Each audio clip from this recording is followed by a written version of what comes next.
बिस्मिल्लाहिर्रहमानिर्रहीम। अल्लाहुम्मा सल्ली अला मुहम्मदिन व अला आलि मोहम्मद। डियर स्टूडेंट्स, हमारा एक और एक्सपेरिमेंट प्रैक्टिकल बेस्ड असेसमेंट की तैयारी के सिलसिले में। और इसकी स्टेटमेंट है, एक्सपेरिमेंट नंबर 6 है आपका ये। Estimate the amount of iodine in A given solution by titrating it with standard solution of sodium thiosulfate using starch as an indicator। Dear students, ये एक ऐसी टाइट्रेशन है जो कि आप ने जिसकी नो हाउ आपको इससे पहले मैट्रिक में नहीं आप ने की हुई। इससे पहले आपने एसिड बेस टाइट्रेशन भी अपनी 10th क्लास में की हुई है। रेडॉक्स टाइट्रेशन के बारे में भी आप कुछ ना कुछ जानते हैं। लेकिन ये जो टाइट्रेशन जो जिसमें आयोडीन इन्वॉल्व होती है, ये असल में आगे फिर इनकी बड़ी डिटेल्ड टाइप्स होती हैं, आयोडोमेट्री एंड आयोडीमेट्री एक्सेट्रा। लेकिन अभी आपका क्योंकि ये इंट्रोडक्शन लेवल का प्रैक्टिकल है, तो हम इसको देखना शुरू करते हैं। सबसे पहले तो ये एक रिडॉक्स टाइट्रेशन है, यानी इसमें ऑक्सीडेशन एंड रिडक्शन इन्वॉल्व होगी। तो इसमें जो टाइट्रेंट होगा वो standard solution of sodium thiosulphate होगा। यानी सोडियम थायोसल्फेट के स्टैंडर्ड होने का क्या मतलब है कि उसकी मोलैरिटी हमें पता होगी, और इसमें स्टार्च इंडिकेटर होगा। और स्टार्च जो है वो जब उसका कलर डिसअपेयर हो जाएगा, ब्लू कलर एंड में, तो वो उसका एंड पॉइंट होगा। तो सैंपल में हमारे पास क्या है? आयोडीन का सॉल्यूशन। और स्टैंडर्ड में हमारे पास क्या है? सोडियम थायो सल्फेट का सॉल्यूशन। डियर स्टूडेंट्स, यहां पर एक बात मैं आपको बताना चाहूंगी कि आयोडीन जो है ये वाटर में डिसॉल्व आराम से नहीं हो पाएगी, क्योंकि आप जानते हैं कि आयोडीन में कोई पोल्स नहीं है, डायपोल्स नहीं है। और लाइक डिजॉल्व लाइक के असूल के तहत आयोडीन जो है वाटर में मुश्किल हो जाएगा इसका डिसॉल्व होना। तो फिर इसमें कुछ पोटेशियम आयोडाइड भी डाला जाता है, ताकि आयोडीन जो है वो वाटर में ट्राई आयोडाइड बनकर डिसॉल्व हो जाए। तो वाटर में एक्वस सॉल्यूशन आयोडीन का बनाने के लिए पोटेशियम आयोडाइड इसकी हेल्प आउट करता है। तो बहरहाल हमने आयोडीन का सैंपल सॉल्यूशन लिया एंड स्टैंडर्ड थायोसल्फेट ले लिया, और पोटेशियम आयोडाइड जो डाला था उसने आयोडीन को अपना क्या दिया है? आयोडाइड आयन दिया है पोटेशियम आयोडाइड ने। और यहाँ ये तीन आयोडीन हो गई, तीन आयोडीन हो गई ऐड होके, और एक उसके ऊपर ये नेगेटिव चार्ज, तो ट्राई आयोडाइड आयन।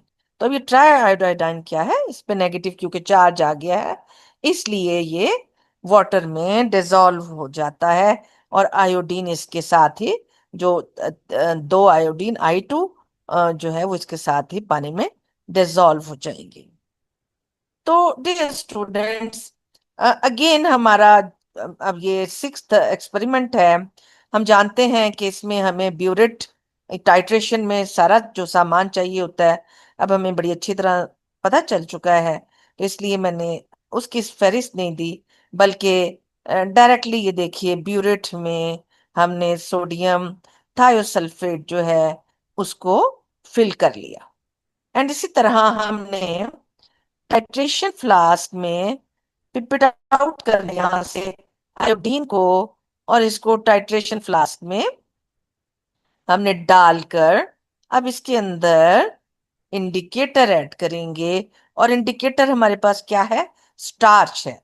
तो जब स्टार्च डालेंगे तो इसका कलर डीप ब्लू कलर का हो जाएगा। लेकिन डियर स्टूडेंट्स, यहाँ पर एक बात काबिले जिक्र है, वो ये कि स्टार्च सॉल्यूशन क्योंकि ये बड़ा पेल येलो होता है आयोडीन का, तो स्टार्च सॉल्यूशन का कलर बाजुकात इसमें एंड पॉइंट क्लियर नहीं होता। तो इसलिए हम जरा जब पहले टाइट्रेशन करते जाते हैं कुछ और इंडिकेटर को थोड़ा बाद में डालते हैं ताकि उसके कलर चेंज आने का हमें पता चल जाए, क्योंकि ये पेल येलो की वजह से ये ब्लू कलर इतना विजिबल नहीं होता। तो डियर स्टूडेंट्स, हम इसी तरीके से क्या करेंगे, टाइट्रेशन स्टार्ट करने के लिए फ्लास्क को ब्यूरेट के नीचे सेट कर देंगे और उसके बाद हम ये देखते हैं कि ब्यूरेट में हमारे पास क्या है, सोडियम थायोसल्फेट। और सोडियम थायोसल्फेट जो है वो आप देखिएगा कि ये टेट्रा जो है थायोसल्फेट में तब्दील हो रहा है। और यहाँ पर ये जो सल्फर है यहाँ आपका, ये सल्फर सोडियम थायोसल्फेट में इसकी ऑक्सीडेशन स्टेट +2 होती है, जबकि इसकी ऑक्सीडेशन स्टेट ये जो टेट्रा थायोसल्फेट के अंदर है, इसके अंदर सल्फर की ऑक्सीडेशन स्टेट 2.5 होती है। तो यानी इसमें क्या हुआ है, 2 से 2.5 जो हुई है, increase in oxidation state is called oxidation. तो यहाँ सल्फर एटम की ऑक्सीडेशन हो गई है। तो लिहाजा सोडियम थायोसल्फेट जो है, जो क्या करता है, ऑक्सीडेशन जिसकी होती है वो दूसरे को क्या करता है, ऑक्सीडाइज नहीं करता, खुद ऑक्सीडाइज हुआ है, दूसरे को रिड्यूस करेगा। लिहाजा ये क्या कहलाता है, रिड्यूसिंग एजेंट। एंड सिमिलरली हम देखते हैं कि ऑक्सीडेशन स्टेट चेंज हो गई, तो इसने रिड्यूसिंग एजेंट का रोल प्ले किया। और हम देखते हैं कि जब हम ये अपने ब्यूरेट में से सोडियम थायोसल्फेट को जाने देंगे तो ये क्या होगा, Aahista Aahista colour of the जो है सॉल्यूशन क्या हो जाएगा, डीप ब्लू कलर उसका कलरलेस हो जाएगा। तो यहीं पर हम रीडिंग अपनी नोट कर लेंगे। आयोडीन अलबत्ता जो है वो आयोडाइड आयन में कन्वर्ट हो जाता है 2 इलेक्ट्रॉन्स लेने के बाद, इसका मतलब रिडक्शन हो जाती है। तो लिहाजा आयोडीन रोल प्ले करता है ऑक्सीडाइजिंग एजेंट का।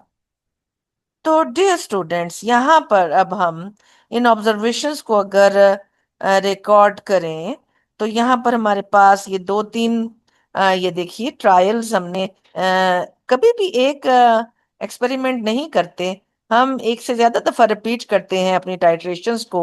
तो लिहाजा हमने 3 times, 1 time and second time and third time repeat किया और हमने इनके जो है रीडिंग्स को नोट कर लिया। हमने इनिशियल रीडिंग यहाँ लिखी और फाइनल को ऊपर लिख लिया ताकि आसानी से सब्ट्रैक्ट हो जाए। और इस तरह हमने तीनों ट्रायल्स का मीन ले लिया। एंड उसके बाद हमने क्या किया, अगेन जैसा कि आपको पता है हम अननोन को के तमाम मामलात को कंपेयर करते हैं नोन के साथ।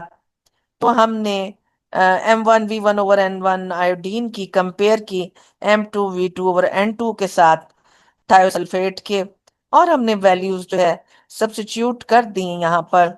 M2 हमारे पास 0.1 मोलैरिटी सोडियम थायोसल्फेट की थी, उसकी हमने 10 cm³ हमारा आंसर आया था।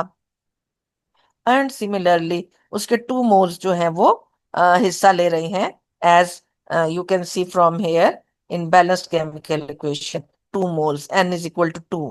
ठीक है, सिमिलरली एन आयोडीन का 1 मोल है तो N1 की 1 वैल्यू है, और हमने उसके 10 cm³ डाले थे टाइट्रेशन फ्लास्क में तो 10 डाल दिया।